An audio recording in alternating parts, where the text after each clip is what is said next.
Um, so it's on my phone, so you probably won't see me because I'll have to click out of this. But I did want to mention that Bible study is tonight instead of tomorrow night because Maggie's doing it tonight. Um, and she can only do it on Tuesdays. So it'll be tonight at 7:30. And when we get off here, I'll share the link and all that. Um, so I ran across this devotional by Lisa Turkist, and I really enjoyed it for a few reasons, but I'll get into it first. The scripture on it is Colossians 3:17. Whatever you do or say, do it as a representative of the Lord Jesus, giving thanks through him to the God the Father. And she starts out, my dad was elated when he discovered the newly built Ford glass plant was finally accepting applications. Just married, he and my mom lived with my grandparents in a cramped space in their tiny home. While they dreamed of a place of their own, finding a job to pay rent hadn't been easy. Dad aspired to work, but nothing panned out. Determined not to give up, he applied to the glass plant. Every day he called the factory to see if they'd reviewed his application, and every day he got the same speech. Son, we only hire 10 people at a time, and we take those 10 people from the top of the pile. You'll have to wait your turn, said the guy on the other end of the phone. Frustrated, her dad realized his phone calls were getting him nowhere. He decided to visit them in person and soon became well known around the factory as a familiar face. Then one day it happened. The general manager thumbed through the bottom of the stack of submissions, pulled out an applicant, and handed it to his assistant. Hire this guy, he said. He wants to work more than anyone else I've ever met. The guy was my dad. Dad went to the factory each day and with purpose in mind to show himself as a representative of the Lord who was willing to work hard and get the job done. He was eager to serve this company. This not only pleased the general manager, but it also pleased the Lord. Most people spend the majority of their lives at work performing a joyless job without any purpose other than earning a paycheck. They allow themselves to get wore down in the drudgery of day-to-day labor, always jealous of the coworker who's on vacation. They have no vision. Instead, they believe the lie that happiness is doing something they love. Maybe, but even then, doing what you love requires a lot of labor. Selfishly, I tend to have the wrong view about working, whether it's cleaning the house or volunteering at my child's school. I have to remind myself the purpose is not about serving myself, but serving God and others. There is a higher purpose to my labor. It's to make Jesus known and reflect his character in the workplace. What if we went to work with a different attitude? What if we didn't leave Jesus in the car and instead took him inside the office? What if we got serious about our key verse? Whatever you do or say, do it as a representative of the Lord Jesus, giving thanks through him to God the Father. Her first point is we wouldn't view work as punishment from God. Work is meant to give us a purpose, fulfillment, and provision. Without God's provision, we'd struggle to eat, clothe ourselves, or care for others in need. Her second purpose was we would be a faithful worker who did their job when the boss isn't looking. Besides, Jesus is our real boss. Work to please him, and we will serve both authorities as well. Her third point is we would resemble God, our model worker. God created the world in 6 days and rested on the seventh. Our labor must have some intrinsic value if God modeled it for us. I believe the value is in the representation of him when we follow his example. How we view our work makes all the difference in how we represent God and draw others to him. When our purpose is for God, we find our joy in him, we find a treasure greater than money, recognition, or comfort. We develop a heart of gratitude for our job and find purpose that satisfies even if it's not our dream job. And it says truth for today. Psalms 90:17. May the favor of the Lord be God. I can't speak today. May the favor of the Lord our God rest on us. Establish the work of our hands for us. Yes, establish the work of our hands. Proverbs 12:11. Those who work their land will have abundant food, but those who chase fantasies have no sense. So what I loved most about this is, when I know that we are, our own boss and things such as that, but when I present myself, not only do I think like, when I'm speaking to a customer or something like that, I am a representation of Tara or her mom or, whoever is even above me. And I think the same things about, my ambassadors as well. Like, I hope that they would represent themselves in a character that would represent me well as well, because I'm always here to help them, just as, Kara is always here to help us, or Amanda or whoever. And if we think about it in that way, like, obviously Kara isn't going to be in our chats with our customers. She can't see what we're saying or, talking about, but Jesus can. Jesus sees what we're saying and how we're speaking to people and how we are going about our business. And he sees all. She may not see it, but he does. So we need to represent ourselves as we are representing ourselves in front of Jesus. And that was just kind of like, I mean, I think of it that way anyway, but it was kind of like a reminder, like, we all get frustrated. We all get desperate or anything. So it was just a nice reminder that Jesus is our model worker, and we should always represent ourselves in a way as he would. That's all I got. That was really, really good. And I feel like it flows nicely, kind of what we were talking about earlier this morning as well. And I feel like if we can always kind of keep that in mind, like whatever we're doing, we're working for the Lord and we're representing the Lord and things like that, it would definitely keep us in check whenever we've got maybe doubts or frustrations or negative attitudes or anything that we're like wanting to like spew out. Like if you have him, knowing that he is with you through all of it. One of the things that we were wanting to dive in today a little bit, if you have anything to add, like as I'm talking, feel free, just come out. Was talking about perseverance and like continuing like through the hard times. And one of the things that I loved about your story was, or your devotion or whatever, was the story of her father and him really wanting that job. And they basically told him like, no, like you have to wait your turn. And then he said, like, he showed up, he did something different. And what he was willing to do is he was willing to figure out how he could get seen and figure out how he could get that position and not necessarily take no for an answer. And I feel like that's what a lot of successful people do. I feel like I learned a lot from my husband, because one of the reasons that he is successful is because if he is told no, he figures out a way to make it happen. And he's done this over and over again. And I've learned that from him, because I feel like if I'm told no, a lot of times I'm like, well, okay, like it's not going to work or whatever. And we do that with our customers. Like if they say no, we want to take that as like a final response and not necessarily wanting to continue to develop that relationship or continue that conversation or something like that. One of the things that I learned today is that 2% of people are actually successful and 2% of people actually make it to the top. And that's because most people are willing to quit the moment things get challenging and the moment things get hard, instead of learning to persevere through the hard times and learning to pivot and figure out a different way to make it work. And I feel like we're all very aware, like one of our main systems of recruiting people is through Facebook buy sell trade sites. MLNK, sorry, hold on.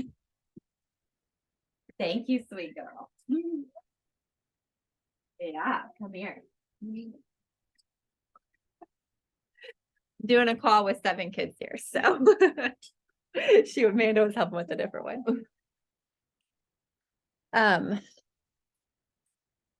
What was the last thing I said? Let's try the what? Oh, the buy sell trade site. So one of the biggest ways that we work our business is recruiting through those. And it's no secret that Facebook has changed their algorithm up. It's making it harder to do that. It's making it harder to be seen. We're not getting comments like we used to. And I completely share with you guys in the frustration. But I do want to make it very clear that this is not the first time in my 10 years of being in this business that I have ran across a roadblock, or I have ran across frustration, or figuring out what I was doing isn't necessarily working the same way anymore. And that's whenever you can either choose to quit and give up and be done and be, one of the 98% of people that never make it, or you can choose to persevere and figure out, well, what else can I do? How else can I make this work? What else can I try?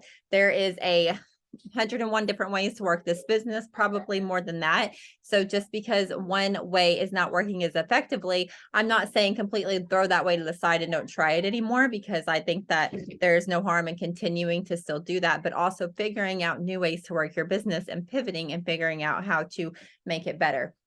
And one of the things that get really scary whenever we are so vocal and social about our business is everything that we do is publicly. So it's a lot easier. It's a lot easier to quit and hide and turn around if you do not have a team that is depending on you, if you do not have people looking up to you, if you don't have a social media presence where nobody can see if you're see what you're doing. But it gets scary whenever because we almost sometimes we'll crawl up because we don't want to fail publicly and we don't want to be looked at that way.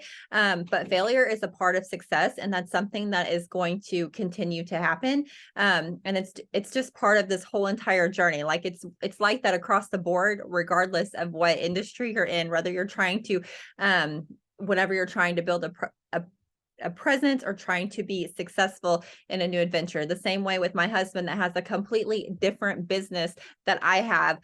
It's also been a roller coaster, ups and downs, roadblocks, failures, and successes, and learning along the way. And one thing that I love about our business and I love about our products is we have a really, really great compensation plan, and we have products that genuinely help people. And we have something very, very special at Plexus that's literally taking regular people that have no training, no background, no nothing, ridiculous health issues, can't get out of bed in the morning, joint pain, all kinds of issues going on. And we have this magical potion here that can literally take this and completely turn somebody's life around on a lot of different ways. So if we think about what our commitment level is and why we love these products and why we love this business and what it's doing for other people, it helps us stay committed long term. Whenever we're looking outward and we're looking at the impact that we're wanting to make, and we're looking at the people that we want to serve based on just what's wrong with me, and giving ourselves a pity party and things like that. But if you really believe that what you have to offer is something that can help somebody else, that can impact somebody else, that can change somebody else for the better, then not allowing yourself to quit and raising your commitment level is going to be one of the things that's going to help you persevere and become one of the top 2% that actually make it to the top of their industry, top of their company, or what they're trying to do. And honestly, across the board, it's 2%, but I feel like Plexus honestly makes it easier for us than a lot of other companies do, because they are so generous with their resources. They're generous with their compensation plan. They are generous with their training. And then they're also always seeing what they can do to make our company better and to make our products better. So one of the things that you got, and I want to open this up for discussion in a minute, but so a couple questions that I want you guys to ask yourself is, what else could you try? What is it that you could try that you think could move the needle forward in your business if you feel like what you were doing is not working? And then what's missing? And if I added this in, would make a difference in your work and your business. And that's something you can just kind of think about to yourself, reflect on it and stuff like that. And then I also want us to talk about, as a team, maybe what's worked and what's not worked, and what you think that we could. I've got a couple ideas floating in my head of some things that I think that we could do as a team, whether it be 3-day challenge events, parties, things like that I think that we could all link arms, challenges, and it could help move the needle forward. But like I said, I want to hear from you guys and some ideas that you have, and maybe we can get something planned for this next week that can get everybody a goal that we're all focused on together. So I just want to say, so since I have followed everyone back, like all you guys, and have been commenting on y'all stuff, and I literally pretty much join every group anytime somebody's thing, comes across my timeline in a buy sell trade site. I join the group and comment on that post, and I am getting like 40 comments a day, like a ton. And I mean, I'm getting so many that I am skipping a day sometimes because I can't keep up, you know? So I think that's really set us back. Yes. It is coming back. We're not done. Yeah. You ready?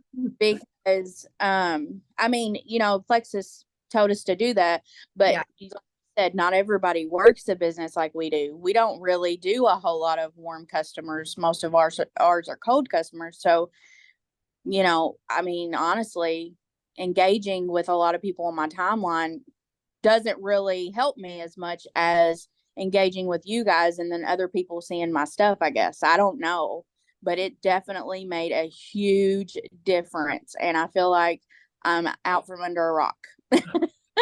So Barb, you comment on one of our buy sell trade postings, like one of the Yeah. other ambassadors. What do you put? Like just like asking for info or just making I a just put statement? or info. Okay. Cool. Awesome. But That's a lot wonderful.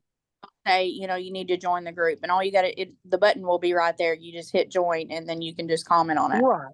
That's wonderful. It's because it shows that we're engaging in groups, and so then our stuff's getting seen in groups. I don't know, but it's made a big difference. Yay. Barbara said she was doing too. Are you still doing this? That you were actually going to groups and engaging too, like as you were posting or before? Is that? I just quit doing that. Oh, okay, forget it. Didn't say it. Yeah.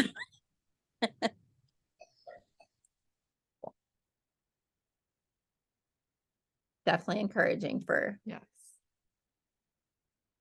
I think we still need to keep moving forward on finding different ways so that if we get stuck with buy sell trade sites again, we're not all like, what do I do? But just like Kara talked all about today, of keep pivoting, keep finding something new to keep going. And that's in any business that you're ever going to do. Like we talked about last week of hitting your leadership top. Doesn't matter if you change to a new thing, whatever you do, you're going to hit that top again. You're going to have to find new ways to grow, and you're going to have to find new ways to do things if you want to truly be successful. One of the podcasts that I was listening today was talking about just talking about like how much they love social media, but also how scary it is at the same time, just because like we obviously don't own it, so we don't have as much control. But one of the things that she just really ingrained was just always having a long-term vision in mind and like a legacy business. And I feel like it really helps whenever you have like short-term setbacks and things, like knowing what your long-term vision is and your long-term goal is, and continue to work, like could always keep working with social media. It is like the most powerful tool I feel like we have, and I'm so incredibly thankful for it. But just always having that in mind too, and like growing in other avenues as well to make yourself better. I want this business to be a business that I am passing down to my kids. I don't know if I'll get to do that because I really am going to be surprised if Jesus isn't back before I'm 50, but if he's not back, I'm planning to pass it down. Do you guys want us to start hosting events? Do you want us to do any more Thursday events? Like the messenger parties does kind of dwindle down, just because whenever we were adding to them, like basically a bunch of ambassadors were being added, and it wasn't really they weren't being as effective anymore. If you guys want us to start incorporating those back every, maybe not every week, but at least a couple times a month, or the 3-day challenge events. Kara said she wants to do in-person events. Kara Hill, I don't know if you signed up for it. Did you sign up for Emily Gibson's training last week or whatever? If you haven't watched it, go to day 5 and like probably halfway through and watch it. And she talks about in-person events and how, I mean, she got someone to enroll in like 90 days. Yeah. Do like in-person event. Have you watched day 5? Not yet, but She gives lots of good scripts. She gives lots of good scripts to use And I was like keeping a mental note of that. Like that's something we need to go back and watch and do to figure out how she implements those. But she has like scripts of what you to send to people if they say yes, if they say no, all that stuff. So I would go, you can skip the first half. I kind of talked about that last week, but go to where she talks about that and that'll help. Okay, Bailey and I were talking this morning and she thought too, it'd be good for people who have new ones on their team that have, are fairly new on your team, still working. And so I know we've got a few on Sarah's team that I think would be great to sorry, getting a phone call. That would be great to have the live event or in-person event because they've got a big sphere of people they know. And she even talked about like being like, hey, now that you join, like, could you find 3 or 4 friends that would maybe want to come over and hang out one night? I can bring some samples of my drink and just talk about, like, it doesn't always have to be some big event, but just having a few close friends over that already trust them and asking, 3, 4, 5 friends to come over. And a lot of times when we're talking in person and they see our passion and they see our passion of why we believe in these products and the business, then they're more likely to join with you right then. And instead of always having to worry about set up a big one, like you could, as soon as someone joins, like, let's find a few friends that want to come over and have some appetizers or dinner. And I know you're really good at getting people over for the business side and stuff like that. So Oh yeah, I think it's a great idea. And I also think it'd be good to add a couple on your team, even if they don't have anyone that is coming to your event, at least have 1 or 2 and have them there, just to kind of get our feet wet and get our momentum going back again. yes. Emmeline's climbing over the banister right now.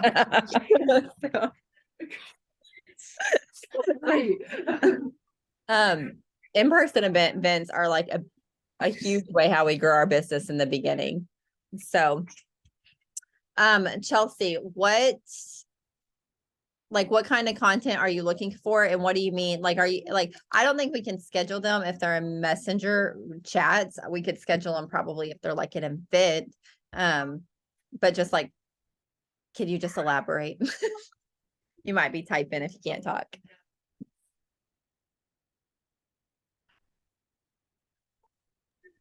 Who'd you address that to? Chelsea, she did it in the chat. Okay. She Okay. may be busy right now. I was just giving her time and for some reason she was. She said that she feels like we need different content for the Thursday parties and scheduled so that we can invite people in advance. So I was just wanting like elaborated kind of more what she was thinking. Pamela, you said you're uptight in person. No, not like nervous being in front of people. I just I don't like the in-person events, but I will do it. I'll try it. One of the things that we had thought about trying, well, we'd start on the planning, but we just didn't execute the rest of the plan. So we kind of want to do a redo, but we had thought about trying to do like a mix and see, giving samples of all the different ways that we can mix the drinks. There's not just 3 slim drinks. There's all the actives, and then having samples of what each one tastes like paired with active mango with the slim or the cherry, and then doing, just going right down the line and letting everyone sip and try all the little mocktails. Party. Yeah. Yeah. So I think that'd be fun. I mean, Active is one of my favorite products. So a lot of people don't even get into that until they're into the company for a while. I love Active too.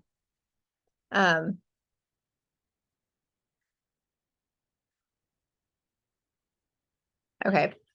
I get what you're saying now, Chelsea. And really each week it should be new people that we're just talking to. So they shouldn't Yeah. be seeing the same, like we use the same stuff over and over, but we should be inviting new people every time. So it should be the first time they're seeing it.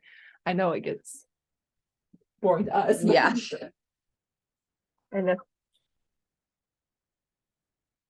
But I'm definitely, I mean, I know some things have changed too since we created. I'm always open to trying to like make it better or more exciting or more appealing to everybody in general. Okay. Does anybody else have anything they want to add today? I appreciate the communication back and forth that we have gotten. All right. We appreciate you ladies. now let's put these thoughts and plans into action. I would ask yourself these questions. I would definitely incorporate what Barbara's doing because that system is so simple to us and we've got it like nailed down. But I would also like ask yourself those questions and try to figure out what else you can be doing to improve. And Right, yep. we can, I will go ahead and schedule an event for this. What is today? Tuesday. We'll schedule an event for this Thursday. So anybody that you guys have been talking to this month, we can have it and ready to go. So you guys have a place to focus and a place to invite people to, over the next couple days, and try to get some new stories on there as well, in case anybody old wants to come back. Yeah, I see now. She said that sometimes people come to multiple parties. Yeah. Yeah. But yeah. So if you have any ideas of stuff that you think would be good information for us to put in there, send it to us. Like she said, we're always open to changing things up and making it better. All right. Well, you guys All right. have a great day. Thanks for jumping on with Thank us. you. You guys too. Bye. Say bye-bye. Say bye. Say bye. Bye. Bye.